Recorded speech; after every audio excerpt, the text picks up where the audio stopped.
Just when you thought the paleoanthropological world could not become any more unpredictable, a remark surfaced that seemed to bend the boundaries of what we thought we knew about Middle Pleistocene Europe. Ludovic Slimak, a French paleoanthropologist best known for his work at Grotta Mandrin and for naming the Neanderthal Thorin, briefly described a discovery that sounded almost impossible.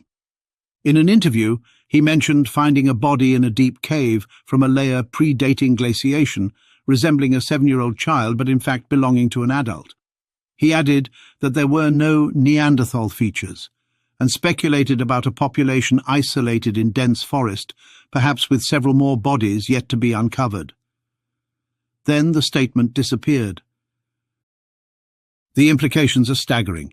Yet beyond that tantalizing statement, no formal publication exists detailing this supposed find. Nevertheless, we can't help but piece together what's known, or hinted at, to probe the mystery of whether Europe once housed its own small-bodied hominin deep in time. In the interview, Slimak says, "We found a body in a deep cave, in a layer of soil that predates glaciation. It looks like a 7-year-old child, but it's the body of an adult. There are no Neanderthal features. It could be a population like the Hobbit of Flores, isolated in a very dense forest, as they were at that time. There may be several more bodies. It will take years of work. Without formal publication, measurements, or photographs, we are left with fragments.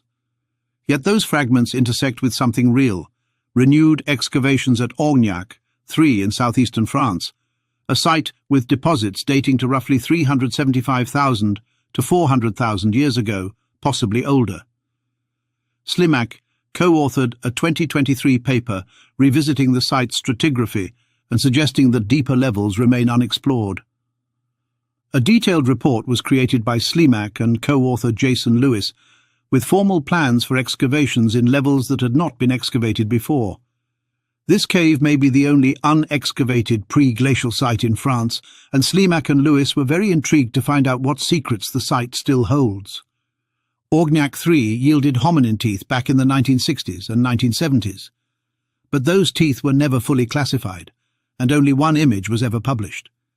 They were described as pre-Neanderthal, mostly from juveniles, and lacking clear Neanderthal features. Now place that against the phrase, "the body of a 7-year-old adult," and the imagination ignites on what the Orgnac hominin could represent. If we shift the focus away from Homo floresiensis and instead toward Homo naledi and Homo habilis, the scenario becomes even more intriguing. Naledi and habilis were small-bodied hominins. Homo habilis individuals are estimated to have stood roughly 1.2 to 1.3 meters tall, around 4 feet to 4 feet 3 inches. Homo naledi, discovered in South Africa, also stood around 1.5 meters or less, with some individuals close to 4.5 feet. Early humans also exhibited more sexual dimorphism than modern humans, with males being much larger and more robust, and females smaller and more gracile. Both species combine small stature with mosaic anatomy, relatively primitive shoulders and torsos, modest cranial capacities compared to later humans, yet capable of tool use and complex behaviors. Crucially, both demonstrate that small-bodied hominin was not confined to islands. Naledi lived in continental Africa as recently as 335,000 to 236,000 years ago. The idea of a habilis-grade hominin surviving in a dense forest of Eurasia is not fantasy, given that we know that they were living outside of Africa at least 1.8 million years ago. Could a small-bodied hominin survive European winters? Homo habilis-like hominins survived in the Caucasus Mountains without fire 1.8 million years ago, and likely also lived in China, so the answer is yes. Homo habilis in Europe was not a failed migration. Now imagine that Europe, around 400,000 years ago, harboured not just robust pre-Neanderthals, but also a remnant population of small-bodied hominins, closer in stature and gracility to habilis or naledi. The ecological setting matters. The Rhone Valley, during interglacial phases, was forested, humid and complex. A small-bodied hominin would have distinct advantages in dense woodland, lower caloric requirements, greater agility, and perhaps a more generalized foraging strategy. If they occupied ecological niches different from the larger pre-Neanderthal populations, avoiding direct competition, they might have persisted unnoticed in refugia. The phrase 7-year-old proportions carries developmental significance. Juvenile proportions include relatively short legs compared to the torso, narrower shoulders, slender limb shafts, and a larger cranium relative to body size. If an adult retained these proportions, it would imply the retention of juvenile traits into adulthood. Developmental timing shifts can produce profound morphological changes. Naledi, for example, exhibits a mix of primitive and derived features that some researchers interpret as reflecting unusual developmental pathways. Habilis also shows a blend of archaic cranial capacity and more derived dentition. If an Orgnac hominin adult retained juvenile-like postcranial proportions, yet had fully fused growth plates and adult dentition, that would suggest an altered growth trajectory. It would not be a child, it would be an adult whose developmental program produced a smaller, more gracile body plan. In evolutionary terms, that is not trivial variation, it is lineage-level divergence. Teeth offer one of the most reliable windows into taxonomy. The Orgnac molar image shows a rounded crown, inflated cusps, and no obvious heavy Neanderthal wrinkling or taurodont pattern. The 2023 reassessment noted that earlier descriptions labelled the teeth pre-Neanderthal, but did not securely assign them.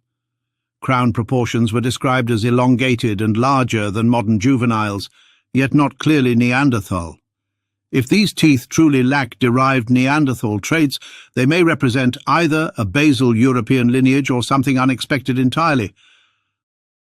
A small-bodied population surviving into the Middle Pleistocene of Europe would challenge the prevailing narrative that by 400,000 years ago, Europe was exclusively occupied by large-bodied hominins, trending toward Neanderthals. Fossils from Cima de los Huesos and Arago show robust individuals with thick cortical bone and broad chests. But fossil records are patchy.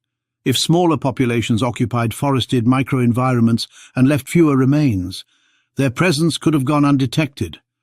Why might such a population survive for hundreds of thousands of years? Size can be an advantage. Smaller hominins require fewer resources, reproduce more quickly, and may avoid direct conflict with larger groups. If they were not perceived as competitors or threats, coexistence is plausible. Ecological partitioning is common among primates. In dense forests, body size often decreases over evolutionary time due to resource constraints and locomotor demands. However, the emergence of fully developed Neanderthals, larger, more cold-adapted and technologically sophisticated, could have shifted the balance. Neanderthals expanded across Europe during colder phases, occupying diverse habitats. A small, forest-adapted lineage might have been squeezed out, unable to compete during climatic downturns. Extinction does not require conflict. It can result from demographic pressure and environmental change. This hypothetical European hobbit would not be an island dwarf like Floresiensis, but a continental relic, perhaps branching early from Homo habilis-grade ancestors that entered Eurasia nearly 2 million years ago. Some early European sites, such as Atapuerca's older levels, hint at unexpected diversity. Could a habilis-like lineage have lingered in Western Europe, evolving in parallel while larger-bodied populations gave rise to Neanderthals? Without data, we can only hypothesize about what no Neanderthal morphology suggests. It might be a distinct evolutionary branch or simply a surprising variation. In the absence of clarity, the unknown invites us to imagine what might have been discovered.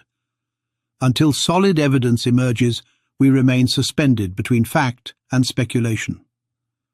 As mentioned, digging into Slimac's recent work, the paper he co-authored in 2023 suggests a little-known cave called Orgnac III, also in the Rhône region of southeastern France, where Grotte Mandrine Cave is located. Everything points to this cave. In the paper, Slimac discusses several human teeth found in the cave back in the 1960s. These teeth are unusual because they look very modern, and yet recent dating has placed them at 375,000 to 400,000 years old. This falls within a long interglacial, which could be the time period that predates glaciation that Slimac spoke of. The bombshell announcement, and then its abrupt disappearance, has left the paleoanthropology world buzzing with questions. In the paper, he suggests that further excavations should be done.